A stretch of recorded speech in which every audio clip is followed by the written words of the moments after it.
প্রিয় 2024-এর মাধ্যমিক শিক্ষার্থী বন্ধুরা, তোমাদের লাস্ট মিনিট সাজেশন আজকে প্রতিবেদন, সংলাপ এবং আমি তোমাদের রচনার সম্পূর্ণ সাজেশন দেব। তো জাস্ট কয়েকটা করে বলবো, যদি তুমি এগুলো প্র্যাকটিস করে যেতে পারো ডেফিনেটলি তুমি কিন্তু এখান থেকে কোশ্চেন কমন পাবেই পাবে। ঠিক আছে, দেখো তোমাদের একটি করে সংলাপ ও প্রতিবেদন আসে, তবে যে কোনো একটি প্রশ্ন তোমাকে লিখতে হয়। তো প্রথমে তোমরা কি কি করবে দেখো, প্রতিবেদনের থেকে চন্দ্রযান-3 এই বিষয়কে কেন্দ্র করে একটি প্রতিবেদন রচনা করো। দুইটা করমণ্ডল এক্সপ্রেস দুর্ঘটনা অবলম্বনে একটি প্রতিবেদন রচনা করো। তিনেরটা নিত্য প্রয়োজনীয় দ্রব্যের মূল্য ঊর্ধ্বমুখী এ বিষয়ে সংবাদপত্রের জন্য একটি প্রতিবেদন রচনা করো। পাঁচেরটা দেখো, তোমার বিদ্যালয়ে আন্তর্জাতিক মাতৃভাষা দিবস, বিজ্ঞান প্রদর্শনী, বার্ষিক ক্রীড়া অনুষ্ঠান, বৃক্ষরোপণ, প্রজাতন্ত্র দিবস পালন, সাংস্কৃতিক অনুষ্ঠান পালন। তো এই নিয়ে তোমাদের স্কুলে যতগুলো তোমাদের হয়ে থাকে, অনুষ্ঠানগুলো হয়ে থাকে, তার উপর বেস করে কিন্তু একটা দিতে পারে। এইটা প্যাটার্নটা তোমরা একটু রেডি করে রাখো, ঠিক আছে? বা যারা করেছো তো খুব ভালো, দেখবে এর উপরে একটা কোশ্চেন আসতে পারে। আর তোমাদেরকে একটু এক্সট্রা বলার দরকার আছে যে ডেঙ্গুর উপরে বেস করে যে প্রতিবেদনটা হয়, ঠিক আছে, যেটা কিনা এখানে দুর্ভিক্ষ মহামারী কিছুটা টাইপের, যেমন আমাদের করোনা ছিল, কিন্তু ডেঙ্গুটা অতটা মহামারী হয়নি, তবে অনেক লোক কিন্তু মারা গেছে। ডেঙ্গুটা একটু তোমরা করে রেখো, ঠিক আছে? তারপর দেখো 7টা, তোমার এলাকায় অরণ্য সপ্তাহ পালিত হয় কেন? এই যে পালিত হয় এই বিষয়ে একটি প্রতিবেদন দেখো। এটা কিন্তু আমি প্রচুর টেস্ট পেপারে কিন্তু এটা আমি প্রচুর পেজে পেয়েছি, ঠিক আছে? তো এখান থেকে এইগুলো করে যাবে। তারপরে দেখো, মোবাইলের অতিরিক্ত ব্যবহার সংক্রান্ত বিভিন্ন সমস্যা সংক্রান্ত বিষয়ে প্রতিবেদন রচনা করো। এটাকে একটু ভালো করে তোমরা দেখে যাবে। তাহলে কি কি বললাম, 10এরটা বললাম, 7এরটা বললাম, আর ডেঙ্গুটা বললাম, ডেঙ্গু ম্যালেরিয়াটা একটু করে যেও। আর এখানে 5এরটা তোমার বিদ্যালয়ে এটা করে যাবে।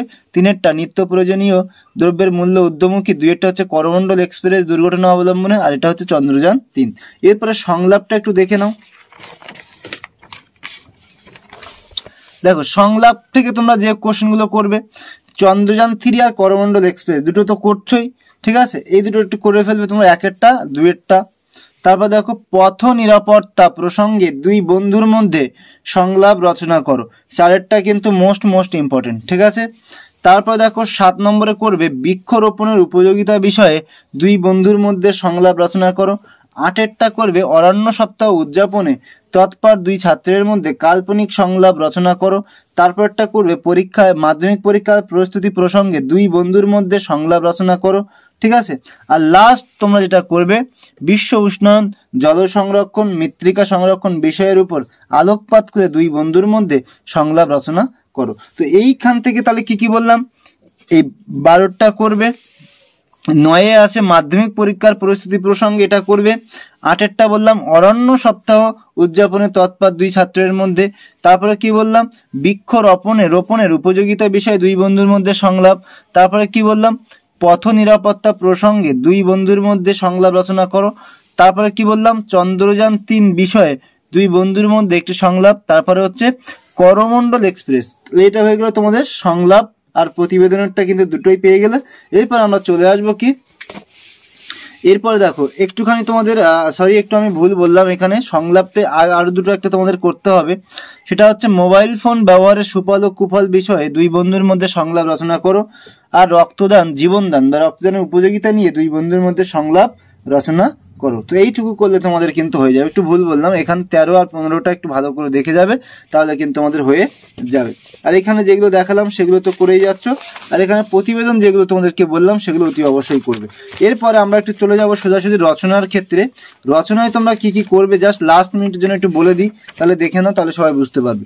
রচনা করবে সেটা তোমরা বিজ্ঞান বিষয়ক থেকে করতে পারো, দৈনন্দিন জীবনের বিজ্ঞান বা প্রতিদিনের বা আধুনিক জীবনের বিজ্ঞান, এই 3টে একই প্রশ্ন, ঠিক আছে? তারপর দেখো বিজ্ঞানের ভালো মন্দ, সুফল বা কুফল, বিজ্ঞান আশীর্বাদ না অভিশাপ এটা। তারপর দেখো মাতৃভাষায় বিজ্ঞান চর্চা, বিজ্ঞানের জয়যাত্রা। তো যারা একেবারেই পারবে না তারা কোনটা করবে বিজ্ঞান বিষয় থেকে, তারা বিজ্ঞানের ভালো মন্দ, সুফল বা কুফল বা বিজ্ঞান আশীর্বাদ না অভিশাপ এটা, ঠিক আছে? বা বিজ্ঞান ও কুসংস্কার, এই যে টপিকটা, এই 3টে টপিক একটু খুব ভালো করে দেখে যাবে। তারপরে দেখো পরিবেশ বিষয়ক থেকে তোমরা কি কি করবে, পরিবেশ রক্ষায় ছাত্র সমাজের ভূমিকা, পরিবেশ দূষণতার প্রতিকার, এই দুটো খুব ভালো করে করবে। তারপরেও রেখেছিলাম বিশ্বায়ন। তো তোমরা যদি এই 4টে থেকে এই দুটো করে যাও, অর্থাৎ পরিবেশ রক্ষায় ছাত্র সমাজের ভূমিকা, পরিবেশ দূষণতার প্রতিকার, ঠিক আছে, তাহলে কিন্তু তোমরা কোশ্চেন কমন পাবেই পাবে। 3 নম্বর থেকে দেখো বাংলার উৎসব, আন্তর্জাতিক মাতৃভাষা দিবস। বাংলার উৎসবটা কিন্তু অনেক স্কুলে এসছে, এটা অতি অবশ্যই করতে হবে, ঠিক আছে? বাংলার উৎসব কিন্তু অতি অবশ্যই তোমাকে করতে হবে। আর তারপরটা হচ্ছে অতিরিক্ত তোমার জীবনের লক্ষ্য, চরিত্র গঠনে খেলাধুলার ভূমিকা, আধুনিক শিক্ষা, ইন্টারনেটের ব্যবস্থা, বই পড়া।